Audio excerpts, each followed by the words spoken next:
What always crossed my mind during the Olympic Games was, what comes after this? I knew I had a glass ceiling. There's nothing I love more than trying to make a computer program do something it's not intended to do, but even that gets old after a while. After the Olympic Games, I was at the top of my field, the best in the world at what I did. But when corporate reviewed their plans, they decided they didn't want me at headquarters. Instead, they hired the person I had trained at Disney because she had a 4-year degree. I only had a 2-year degree, even though I had taught her how to do my job.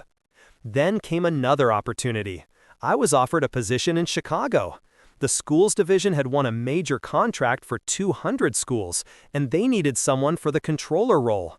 Because of my systems background, I was able to extract the databases for sales, purchases, inventory, payroll, accounts receivable, and accounts payable, and create P&Ls for all 200 schools. It was a massive project. I had about 2 months to get it all done, plus set up payroll for the employees of 200 schools and all the systems to separately account for each one. I had 3 helpers. I had been there about 9 or 10 months when 2 men knocked on my door and wanted to talk to me about Jesus. They were from a local Church of Christ. I remembered that group from my time in Los Alamos, so I sat down with them. I shared my testimony, the circular nature of Revelation, and how the resurrection of the body of Christ takes place both before and after the cross. To my surprise, they believed the same thing. It freaked me out. I've noticed a pattern in my life. When I'm having mountaintop experiences, I struggle to handle everyday stuff. This was no different, though it encouraged me to use my vision as a training example in one of our projects.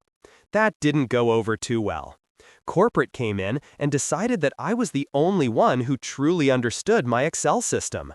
We were dealing with millions of dollars each month. The truth was, I only had an associate degree. My background wasn't in accounting.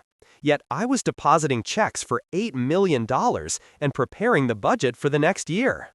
I would have liked to see how it all turned out, but they decided my services were no longer needed. Around that time, my former district manager had moved on to oversee operations in Mexico.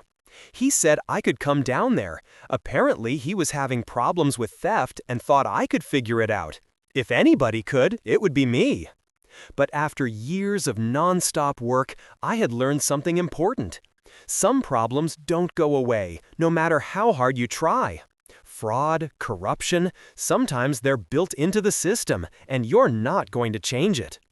I got another job right away, but the environment wasn't for me. My dad's health was declining, so I decided to move back to Michigan. I didn't tell him, I just planned to show up one day and surprise him. Before I left, I called Bill Lagler. I told him I was going through a process of tearing myself down to build myself back up again. I've had to reinvent myself many times. From the easy system I learned in my Navy days, I've discovered this truth. You have to humble yourself before you can improve yourself.